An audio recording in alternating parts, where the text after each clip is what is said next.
There's a reason why Garlinghouse is so excited that he just continues to talk. Okay, he's telling a lot, and now they're saying he's teasing quote unquote big updates at this upcoming event they're having. I believe it's in June or whatever, XRPL Apex. But if you look at things that are happening, real bank news, real B2B business news, you're going to understand why he's excited. The XRP is so well positioned. Listen, all they have to do is execute. That's it. I'm going to show you why. It's so well positioned and right now to dominate. Didn't they say it was like a month and a half ago, there were articles that came out, if these articles are accurate, where representatives from Ripple were saying how they want to maximize their XRP holdings. Remember that? There's a reason they're saying that. They know more than ever. They believed before, sure. They know more now than ever that in the future, I don't have a timeline on it. Make up your own timeline. Not financial advice. They know that price will skyrocket. This is what this article says. I'm going to take you right to another article that shows you, folks. CEO Brad Garlinghouse teases big updates at XRPL Apex 2025. But wait, you think he hasn't seen? This is one reason. We probably could go down a list of at least 7 to 8 major catalysts that have not occurred yet, as of yet, that would have any perspicacious individual extremely excited and filled with exuberance. Listen to this. If this doesn't excite you, I don't know what will. You think they don't know this? Well, see, now you do. A lot of people don't know this. 92%. We keep dealing with these high percentages. When you deal with high percentages that show you that companies and big money individuals, asset managers, need something, high percentages, that's when you know it's almost a slam dunk. Now, I don't particularly like to get excited. I'm a show me person, like show me. But I mean, if we're going to go by real information, this is mind blowing. But wait, 92% of enterprises expect it. Another way of saying they need it. That's why they expect it. It must come. They're expecting it. Expect instant payments. What does Ripple specialize in again? What is that? Expect instant payments to dominate. Ad hoc payments. Most individuals are not understanding how powerful that is, in my humble opinion. Ad hoc payments. I know you're all familiar with that. You have to send that money out. Somebody's like, Mick, come on, man, it's Friday. I know. You got to make your payment. You got to send that money out. But I'm gonna read this a little bit. This is a little bit, okay? With government disbursements very much in the news these days, a recent report from Payments and Ingo Payments is starting to look prescient. Oh, I like that. Whoa, I like that word. Yeah, I said I like rich words, rich verbiage. It's like food for my mind. Yeah, I get excited about it. Yeah. And Google, I'm on your heels, Google. You haven't been giving me my word of the day. Yeah, I put the notifications on everything. You haven't been sending me my word of the day. But prescient, I like that. The October study, quote, how instant pay is becoming the standard for ad hoc payments, unquote, reveals a significant and accelerating shift toward instant payment methods. Let's pause right there. All of these reports, if you pay close attention, all of these types of reports have been coming out right alongside the other reports of how DLT is expected to dominate. They make everything cheaper, make instant payments available for everyone, especially small and medium-sized businesses who, in that report that came out a few days ago, sorry, I was scrambling for the word. I'm like, few days. And I had like 5 thoughts pop into my head and I was scrambling. That's why I let that word drag out. That was a good technique, wasn't it? But came out a few days ago where they said they were concerned about, pricing, affordability. They don't have to worry about that with DLT companies. Everything customized. We can keep prices. We can keep the cost for these systems lower than the legacy system. Hence, we are in such an advantageous position. Let's keep going. I'm feeling too good reading this. So reveals a significant and accelerating shift toward instant payment methods for enterprises dispersing ad hoc funds to customers and small to what did they say? Small to medium-sized businesses. Boom, boom, bam, bam. The same small and medium-sized businesses that have had representatives coming out and speaking every month so far of this year, letting everyone know what they need. DLT, AI, what they're concerned with, affordability, training their employees, easeability of use, everything that the bank coins specialize in. And they're doing, I've never seen them do this much before. Have you? Right? They're strategically putting this information out at a time where crypto is being unleashed. All of these barricades, SEC removing barricades, CFTC removing barricades, and all the other regulatory bodies removing these hurdles. Let's continue on just a little bit further. The study, based on a survey of 200 enterprise senders across industries like, this is important, transportation, oh, that's a lot of value, hospitality, pretty good value, gaming, we'll take that capital as well. I mean, gaming is already there, but it will be vastly improved when it comes to any type of gaming that is on the chain, of course, but it has already begun. And the gig economy. Now that right there, folks, that right there, that gig economy, I would not sleep on that. As far as value coming to chain, they definitely need digital wallets. See, now let me clarify. When we're talking about gig economy, we're talking about things like, let me think some of the big companies. Uber, that's still gig work, right? Uber? I know they changed some laws in some of the states, but Uber, I believe, Lyft, I'm gonna be honest, I don't even know if Lyft is still in business, but Lyft, Instacart, things like that, they need digital wallets. They'll benefit greatly from it. Disbursement of paychecks, traceability, things like that. That's going to be huge for DLT. I'm telling you, huge for DLT. It says highlights that what was once a niche offering is rapidly becoming the expected norm. Okay, so how do they fulfill this? At the pace of which these companies are demanding. The only way is through DLT companies. If this was possible, and I say that because deployment from the DLT companies is quite easy and happens very quickly and affordably. And they can offer you various packages. That's why I say that. Now, later on, for example, you can get a basic package for just cross-border payments or for just payroll. That's going to be at a much lower cost, obviously, than a package that's going to include payroll, cross-border payments, and AI, an advanced AI. And I'm sure that then you could even have tiers of AI versions. Now, somebody may say, what do you mean tiers of AI versions? I'm going to give you a good example. Now, can you explain to me, right? Because they've been writing a lot of articles about this. Everything I say in this video, look it all up. It's all great information, in my opinion. Can you explain to me why Google has been pumping out so many different versions of AI? I'll wait. To the point where major entities have taken notice and they're writing articles about why Google is putting out so many different versions.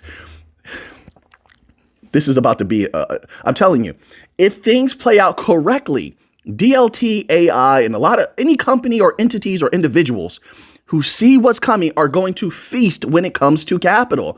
Short term, I'm not concerned with whatsoever right now. There's going to be a lot of turbulence short term, but those things that are creating turbulence always seem to smooth themselves out. They always do. The things that are creating any type of perceivable chaos as of now, they're quite easily remedied. So short term, I'm not concerned with that whatsoever. It's just my humble opinion. You could disagree with that, to each his own. All right. So now let me scroll down just a little bit. The report underscores the growing volume and value of ad hoc payments, which now constitute an average of 36% of an enterprise's accounts payable volume in dollars. A substantial increase from 29% in the first quarter of 2024. Fueling this trend. Now, let me stop right there. Folks, see, now the next thing I would do as a researcher, I'm going to go into certain companies, or maybe they have a conglomeration of data somewhere. Sometimes you have that. And I'm going to take a look at what that 36%, my goodness, what that 36% equates to in value. You can find it by day, by week, by year. And then we can start to make calculations. Of course, I believe this is significant. See, we're not talking just about the U.S. So many people just think about the USA. No, when we're talking about the XRPL or Solana or Chainlink, Cardano even, any of these chains, Hedera, Stellar, these are technologies that have global reach. So I must, even though the U.S. has a lot of value, in my humble opinion, we're going to take a lot of that value. That bank money is ours, but in time. But I believe globally, there's a lot of value on the table that can be taken. I just don't see why not. So now, my apologies. I started scrolling like, you ever get into that zone where I'm in the zone right now. I feel it. I'm extremely focused. And so I went back to my zone where, as if I'm not making a video, I'm just researching. No, I got to remember, no, I'm making a video. Let's get back to it. Fueling this trend. So I start scrolling, just reading. Fueling this trend is increasing adoption of instant payment methods, which accounted for 45%. 45%. Instant payment methods accounted only for 45%.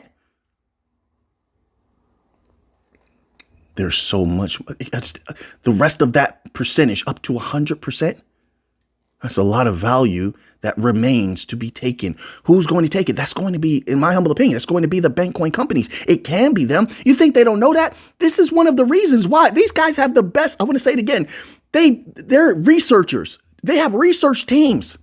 They have teams of analysts. They're highly paid. They know this information. That's why they're all giddy and smiling and celebratory. Because even negating the deals and partnerships they already have, I think it's quite logical to see that these systems that are very much vulnerable are there for the taking, which means that value is there for the taking. Only 45%. And crypto is just about to be unleashed. Hasn't even been fully unleashed yet. We still have a few more steps to go. That's why you see all these regulatory things happening right now. We're still in the whirlwind, folks. Lost in the whirlwind, 96, Bonnie and Clyde, me and my girlfriend doing 85 when we rock. Where did that come from? Where did that come from, right? The esteemed Amaru Shakur. But let's go down here. Surging. Listen to this. They desire it. They love it so much. They're using it to the point where they can consider it surging. And what's interesting about that is that what they're considering instant payments, I understand, and I mean that with all due respect, but I think there needs to be an understanding that when they use these certain nomenclatures, this certain verbiage, that it encompasses different degrees of things. So when they say instant payments, sometimes, sure, could it be instant? Okay, yes. When you're talking about account to account type of transactions. That's not typically what's happening here. It's not typically account to account. What they're talking about a lot of the times are not instant payments. It may take a few multitude of minutes, and they'll still say it's instant payments. Some instant payments could be in a few seconds. So the degrees of which of the degrees that they speak of, they're not specifying as of now. They're just giving us generalized information. But when we talk about a few seconds versus a few minutes, which a lot of times the legacy system offerings are a few minutes. We've read this multiple times. Well, with let's say the XRPL or Solana, a few seconds. I know, because I've used a lot of these different chains for different things, tested them out. Some of them are a few seconds, some much faster than others. So surging instant usage is what they're reporting here. The share of ad hoc payments sent via instant methods. I wish they would clarify that. Please clarify that next time, payments.com. Please. It says jump to 45% in July 2024, marking a significant 9 percentage point increase in just 6 months. Bear with me, a little air in my chest. My apologies. I beg your pardon. This growth is particularly pronounced in the gig economy and gaming sectors. Gig economy? What? Really? So they confirmed what I was just saying. Now, I wasn't covering. I've spoken so much about the gaming sector in the past. I don't need to talk about that anymore. But that confirms what I was saying about the gig economy. I'm telling you, that's going to play a major factor in a lot of capital coming into DLT. In my humble opinion, unless there's always the possibility of companies fumbling the ball. There's always that possibility, but let's not err on the side of pessimism, because my thoughts are powerful. Words are powerful. So we're going to continue to err on the side of positivity and optimism and not pessimism, right? So hopefully they don't drop the ball. It says where instant usage has soared 64%. Whoa! And 49% of transactions respectively. So 64% in the gig economy and 49% in the gaming sector. Now, here's something interesting about the gig economy. Then I literally have to get to the Bitcoin news because the video is getting a little bit long. Now, I knew that was going to happen. I think it was either last year. Remember last year? I'm sorry. Yeah, I know. I keep up with all this information. Last year, it was either last year or within the last 2 years. The gig economy, at least I think it was Uber, did something where they stopped paying how often did they pay their people? Like, was it bi-weekly or monthly? I don't know what it was, but I know now they can do they do an instant payout. That's the point. They do an instant payout. I knew at that moment they were going to need a better instant payment system, something that's cheaper, something that's faster, something that has better traceability. The legacy system doesn't provide that. It's costing them an arm and a leg just to do this 64% here. Right. And with the systems that they're going to have to maintain, update. And there's so many different things they're going to have to do that it's going to be quite easy. And that's just Uber. That's just Uber. I don't know about these other companies you have. Like I said, if Lyft is still around, I don't know if they're not or not, but that's the old one I remember. Lyft, Instacart, Grubhub. What are the other ones? All of those may need updated systems as well to keep up. And ones that work globally. Right? You sign up in the US, a lot of people are leaving the US. You can still receive your payment instantly. You're on the other side of the world.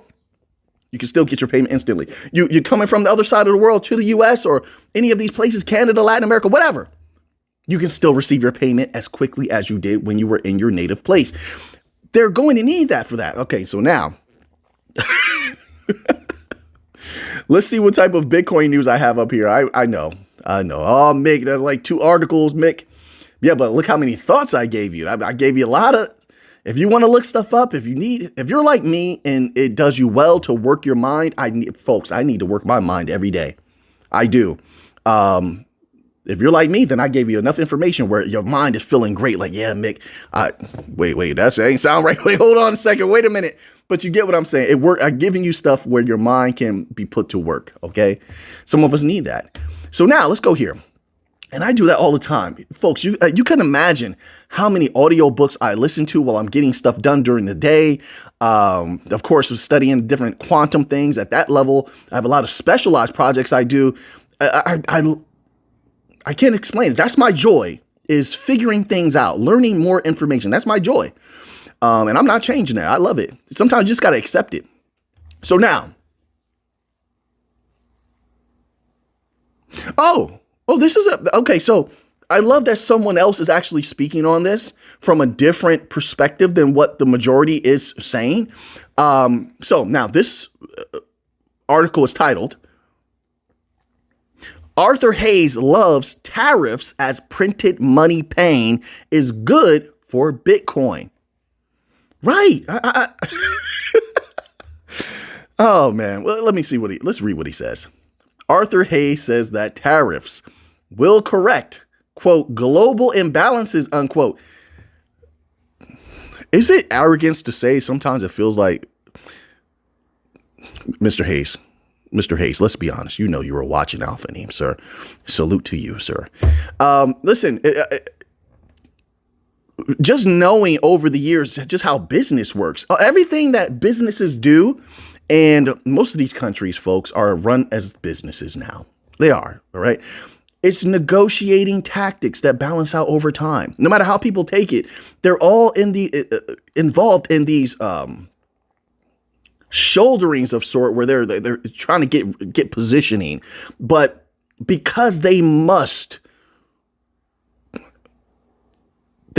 bring in value. Like, for example, China owns so much. I don't know if it's still this way. I believe it is, because they sold a lot of their commercial real estate in the United States. I don't know how much they sold, but they sold a lot of their commercial real estate. But they own a lot of farmland in the United States. So, I mean, does it behoove China, who also does those particular economic things to the U.S., to harm the U.S. too much? No, that would be like harming yourself. You make a lot of capital in the U.S. The U.S. makes a lot of, I won't say makes a lot of, but benefits greatly from China. I'm just giving that as an example. So these two places are so intertwined, despite certain superficialities, they must come to the table. There must be a balancing of sorts at some point. This is like the necessary swinging of the pendulum from this way to that. So this way, there is like this peace, I won't even say peace, but this normality. And people have become normalized to things existing this way. Most people not understanding the pendulum of life must swing the other way sooner rather than later. And that brings the opposite polarity. That's all people are experiencing. But the opposite polarity, it doesn't necessarily mean that that's going to last very long. It's just something that always happens. And then it goes right back to that way. And you achieve a state of homeostasis or normality once again. And that's all I see going on right now.